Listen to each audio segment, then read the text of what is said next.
right, we are going to go ahead and get started. Today we are at the fun time in the year where I won't see you before the midpoint. So we are at the 6 month check-in. And there's two parts when we go through a 6 month check-in, right? The halfway point for the year, we should be halfway at our goals. And if we're not, we go back to our plan and readjust our schedule. Don't readjust our goals. We just have to double down on the activity or the people that we're talking to in our database to achieve that goal, right? We set that goal in a vacuum on December 31st. And um, we went into it with high hopes, and the perfect plan is only in the training room, and they say the perfect plan won't survive first contact with reality. And so we know reality gets in our way, and we know we get distracted with clients and family stuff and vacations and all of those things, and that's perfectly fine. The thing that I do recommend when you build your plan for next year, right? As we adjust our schedule, if you're on schedule and you've been crushing it the first 6 months, congratulations, my hat's off to you. But if you're like most real estate agents and most people that set goals, the 6 months is a check-in to double down on our activity. And when you double down on the activity over the next 6 months, make the commitment to yourself, your loved ones, and your family to do the work that you set out to say that you were going to do, right? To provide the life that you want, to achieve the goals that you want for whatever reason you've attached to that number. But likely, if you're like me or most real estate agents, the work that's going to be required to hit that goal is a little bit more. It's going to be a little bit more effort. So knowing that you're kind of in blitz mode these last 6 months, and when you build your plan for 2026 and come November, December, and you're readjusting it, remember, build your plan to be at 125% of goal. So say I want to sell 25 houses. Well, build a plan to sell 35 houses, allowing yourself to make mistakes along the way. Build your plan knowing that life is going to show up. Don't say I'm going to sell 25 houses, put the exact amount of work necessary to hit 25 houses. And then guess what? When life shows up, you're at 23 houses and you say, well, I didn't do 25. Well, build a plan for 30. That's just my little advice. But when we are in a season where more work is going to be required, houses are sitting on the market longer, we're at the end of the year, we want to hit our goal, we have to understand a little bit deeper than just the activity. So I really like these 10 questions that Gary's done, and I'm going to go through them with you. If you've probably heard me go through them, but these are a great check-in point, as especially when we're looking at why am I about to be in blitz mode? The end of the year is coming. Why am I about to do this? And the first question Gary asks himself every year is, who are you? These are 10 questions I want you guys to write down or internalize. But first question Gary asks, who are you? Right? These aren't questions that you're going to be able to answer on this call. This is more of a framework, and then spend some time really digesting them. Write them down and then check in with these once a year or twice a year. But number one, who are you?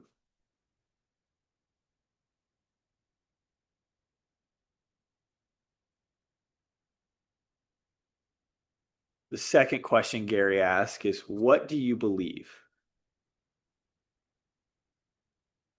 Gary says that he believes anything is possible and everything is figure outable. But what do you believe?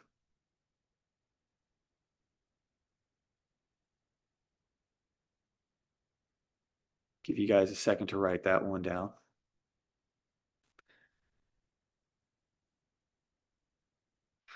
Number three is, what motivates you?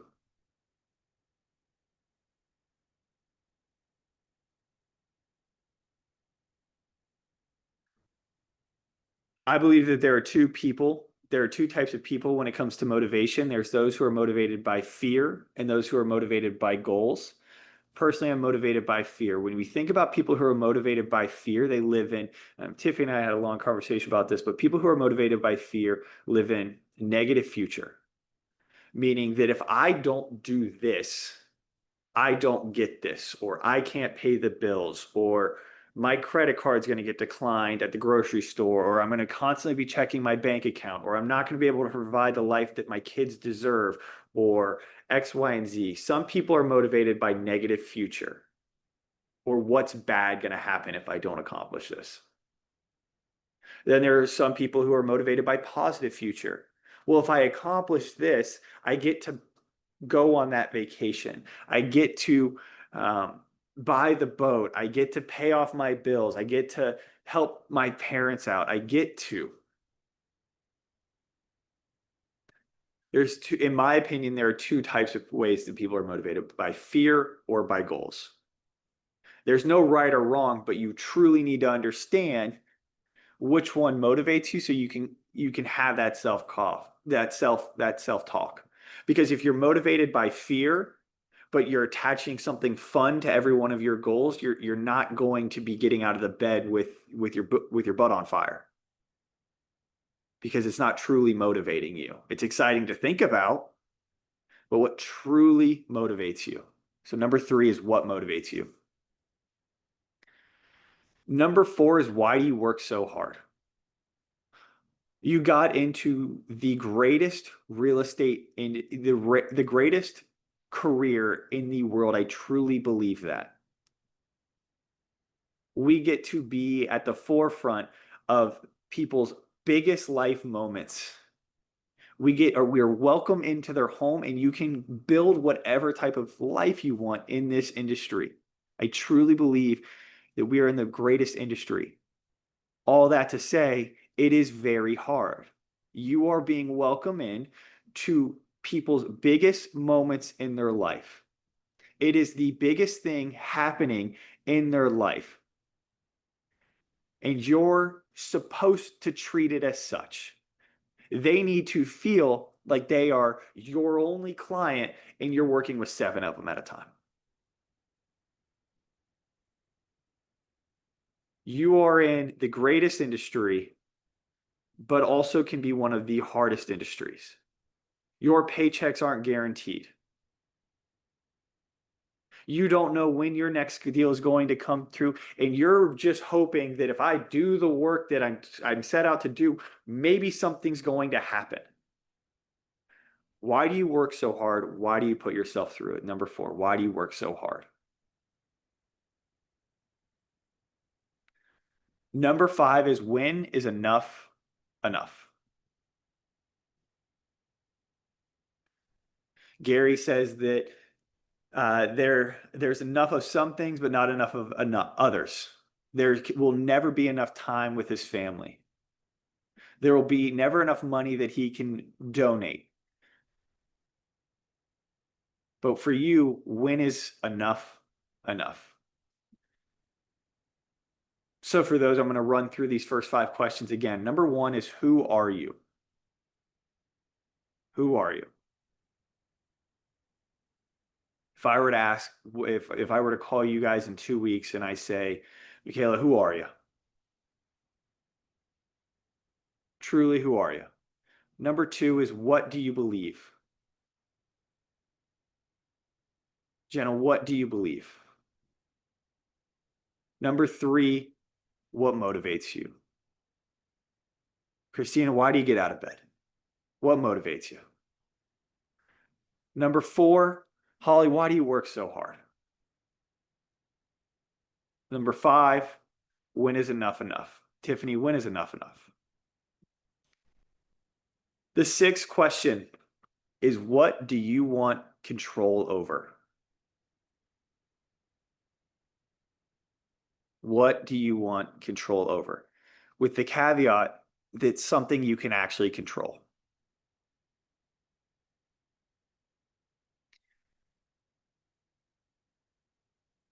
Right. We talked earlier about life showed up in the first 6 months for all of us. It does. Everybody had a contact with reality at some point in the first 6 months. That's just life. You can't control that. There's nothing you're going to do to wake up in the morning and be able to control what hits you in the face first thing in the morning. You can control your reaction to it. I heard just a frame last night, and it says, "Don't get shot with the same arrow twice." Or another way of putting it for me, when it's what do I want control over? I want to be able to control my reaction to life better. I don't want to get shot with the same arrow twice. I want to be able to control how I'm feeling versus what the things I'm doing. Because when that gap is small for me, when I'm feeling negative and what I'm doing, and that gap is small, I'm not doing the things necessary, and I'm getting shot with the same arrow two, three, four, 5 times. But the bigger gap I can have between how I'm feeling and what I'm doing, the less likely I'm to be hit with that same arrow twice. You're going to get shot with arrows in this industry. Deals are going to fall through. It's going to happen. Your cousin is going to list with somebody else. For me, I'm going to control my response and not get hit the second time. Number 6 is, what do you want control over?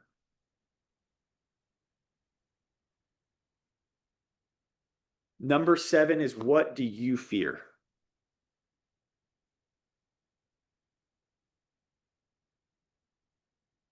What do you fear?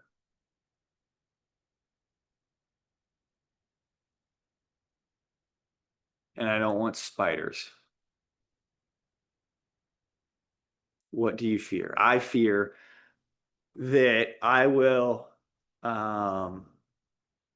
my kids will be 18 years old, and they're going to look back and I'm not going to have accomplished something that I deem that they were proud of. Or I fear that I'm not going to be a father that they are proud of. What is something that you fear? So number 7 is, what do you fear? Number 8, what regrets are you trying to avoid?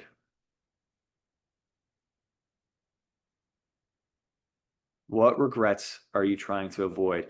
The story I love, when Jason and Gary go through these is, Jason Abrams is the head of learning at Keller Williams, and he hosts the MREA podcast. And if you're not listening to that, make sure you're listening to that. It comes out, I believe, every Tuesday, Wednesday, or whatever, once a week. You get the notes from MREA Notes. Make sure you're getting that. You don't need to take notes. They send them to you, but make sure you're listening to the MREA podcast. Jason's the host and the head of learning. And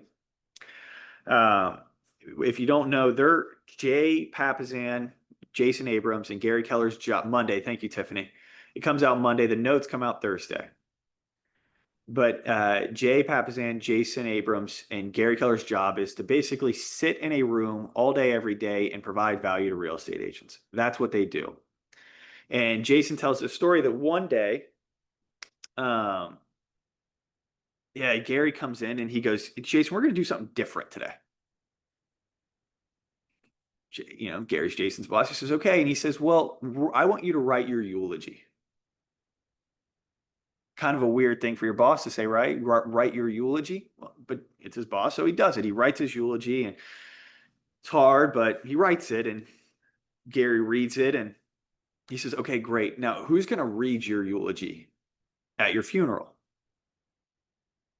Jason says, well, my son is. And he goes, okay, we're going to write it from his perspective. This time it's a little bit harder.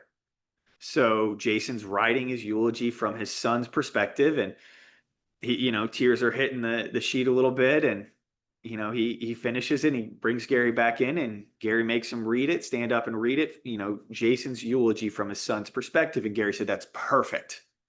I love it. Let me get Jay. So then he grabs Jay and he says, read it again. So Jason reads it again to 2 people, and he goes, I love it. Let's go grab another person.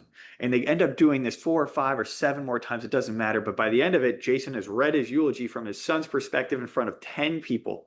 And Gary says, awesome. Now I want you to go up to that whiteboard and write what you did with your son last night. And Jason walks up there and has an expo marker, and he says, I did not see him last night.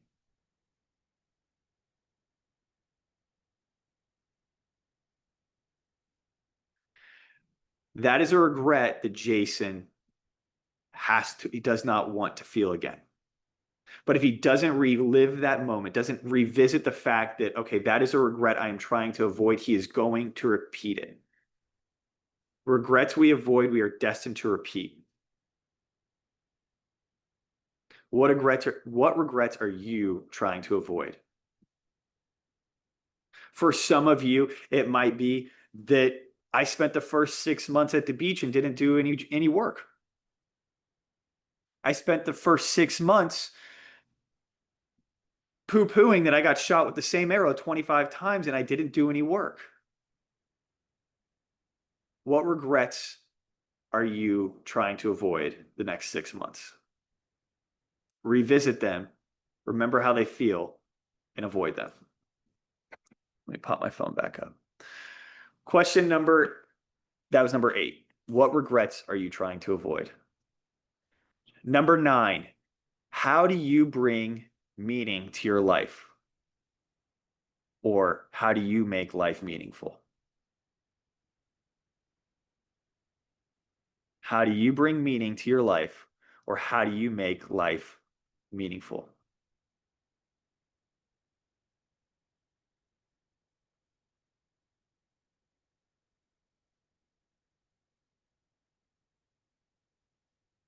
They say a lot that money is good for the good it can do. You don't get to die with it. But how are you bringing meaning in your life? Is it by showing the ones you love unconditional love and raising great children? Is it by serving your community? Is it by serving, loving everyone? How do you truly bring meaning to your life? That's a tough one, but how do you bring meaning to your life? And how does it tie into your business? And number 10 is where I'd start. But who are you in the end? Think the eulogy. Who's going to read it?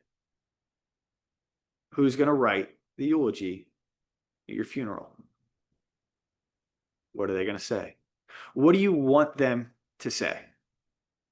What do you want the person reading your eulogy at the end of life to say about you? What do you want the crowd to be saying about you? What do you want them to say? Who are you in the end? And are you that person today? And if you're not, that's okay, because life is about growth. But over the next 6 months, we need to close the gap between who we want to be in the end, who we are in the end, and where we are today. So as you go through these questions, I would start with number 10. Who are you in the end? And we don't start living like that person on July 1st at the 6-month mark. We live like that person today. So I'll go through these 10 questions with you one more time. Who are you? Number 1. Number 2, what do you believe? Number 3, what motivates you? Number 4, why do you work so hard? Number 5, when is enough enough? Number 6, what do you want control over? Number 7, what do you fear? Number 8, what regrets are you trying to avoid? Number 9, how do you bring meaning to your life? And number 10, who are you in the end? Spend some time answering those questions. Really give it thought. I know it's really hard sometimes to journal. If you're like me, like my life feels so chaotic sometimes, and like I'm not proud of who I am in the end, so I'm like not even honest with my journal because like what if somebody reads it? But truly spend some time, some thoughtful time in these 10 questions because you guys are about to be in blitz season, the end of the year. You have big goals. But if you're not attaching it to who you are or why you're doing this or bringing meaning in your life or why the hell you even do it, we're going to be in the same spot in the next 6 months. And come December, we're going to say, all right, I'm going to take my foot off the gas because we'll wash 2025 up as a year of whatever, but I'm going to start again in 2026. You have big goals, and that's great. Answer these questions. Spend some time truly dissecting and diagnosing what you can do differently over the next 6 months to achieve those goals. Don't sell yourself short and cut your goals in half. Because in December of last year, you guys were confident that you could hit it, right? Don't sell yourself short. Double down, understand why you're doing it, and make these next 6 months a powerful 6 months. Because if you really lock in and understand who you are over the next 6 months, I promise you there will be no better holiday season than you've ever had. This will be the best holiday season you've ever had if you truly commit to these things.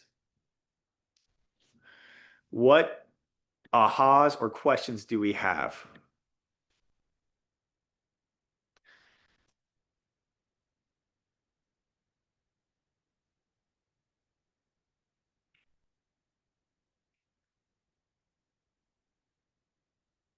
Give me a question that you find will be the hardest to answer. We don't need to dive in. I'm not going to diagnose it, but what to you, I won't say anything other than, yeah, that's right. What is the hardest question to answer for you? Number 10. Number 10, who are you in the end? Mm. Yeah. It's a tough one. It's a tough one. This whole life is led to, if you really think about it, there was a guy named Alex Hermosi who says it's crazy. People are going at your funeral are going to be talking about what caterer to use. Mhm. My thoughts on question 10 is everybody in your life sees you as a different person, Yeah. which it's hard to see from that other point of view. who Yeah. you- Yeah. Well, who do you want them to see you as is how I would frame it. Mhm. Right. I got plenty of people in my life who think if they showed up to my funeral, they'd be like, people had nice things to say about him. But it's who do I want people to be? And then I need to start living my life for that. Mhm. But yeah, I get that. It's a hard question to answer. Any other ones?